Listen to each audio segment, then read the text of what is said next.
សម្រាប់ហេតុផលដែលខ្ញុំជ្រើសរើសជំនាញស្ថាបត្យកម្មមកសិក្សាដំបូងឡើយនៅវិទ្យាល័យខ្ញុំបកកែមុខវិជ្ជាវិទ្យាសាស្ត្របកកែទៅលើមុខវិជ្ជាគណិតវិទ្យានិងជីវៈហើយខ្ញុំចង់ដាក់គោលដៅខ្លួនឯងទៅសិក្សាជំនាញពេទ្យជា doctor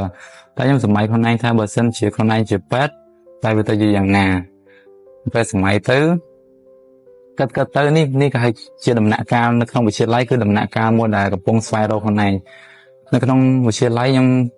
ចាប់ផ្ដើមស្វែងរកខ្លួនឯងខ្លាំងមែនទែនសួរសិស្សច្បងសួរ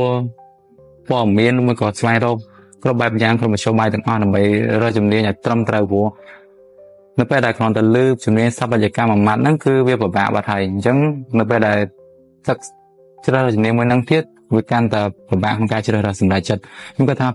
សិស្សបងប្អូនទាំងអស់គ្នាក៏មានអារម្មណ៍ដូចខ្ញុំដែរនៅពេលដែលលើពាក្យស្ថាបត្យកម្មមួយម៉ាត់គេថាពិបាកហ្នឹងគឺយើងរុញរាមកតង់ហើយអញ្ចឹង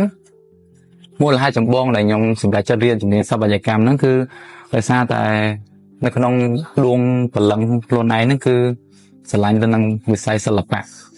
ព្រោះថាជំនាញស្ថាបត្យកម្មហ្នឹងវាជាសិល្បៈទី1នៃទម្រង់សិល្បៈទាំង7របស់យើងទាំងអស់គ្នាអញ្ចឹងសិល្បៈដែលនៅក្នុងខ្លួនអ្នកណាក៏មានសិល្បៈដែរតែសម្រាប់ខ្លួនខ្ញុំផ្ទាល់ខ្ញុំមានអារម្មណ៍ថាខ្លួនឯងហ្នឹងចូលចិត្តទៅខាងសិល្បៈមែនតើចង់ឃើញ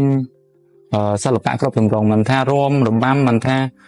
គំនូរមិនថាសិល្បៈសំណង់អគារស្ថាបត្យកម្មវាសិតតែបង្កើតនៅគំនិតថ្មីបំផុសគំនិតថ្មីវាមានការអភិវឌ្ឍវាមានការដែលឡែកសម្រាប់សិល្បៈនៅក្នុងវិស័យស្ថាបត្យកម្មវាលើសពីសិល្បៈធម្មតាវាចូលរួមក្នុងការរីកចម្រើននៃសំណង់នៃការអភិវឌ្ឍប្រទេសជាតិរបស់យើងហើយនៅមួយទៀតវាអភិវឌ្ឍការរស់នៅរបស់មនុស្សយើងដោយសារតែមនុស្សយើងរស់នៅក្នុងស្ថាបត្យកម្មមាននៅក្នុងជំនាញខ្លួនយើងអញ្ចឹងហើយបាទខ្ញុំមានក្តីសម័យមួយថាបើសិនជាទៅในអនាគតវិស័យស្ថាបត្យកម្មនៅក្នុងប្រទេសយើងរីកចម្រើនហើយខ្ញុំអាចជាមនុស្សម្នាក់ក្នុងចំណោមស្ថាបត្យករឬមួយក៏រៀនច្បងផ្សេងទៀតដែលល្បីឈ្មោះក្នុងវិស័យស្ថាបត្យកម្មអាចជំរុញវិស័យស្ថាបត្យកម្មនៅក្នុងប្រទេសយើងឲ្យកាន់តែរីកចម្រើនខ្ញុំគិតថា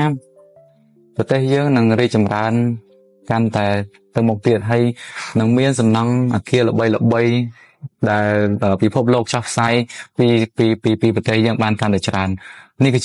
ជាគោលដៅមួយក្នុងចំណោមគោលដៅផ្សេងទៀតរបស់ខ្ញុំដែលខ្ញុំជ្រើសរើសជំនាញមួយហ្នឹង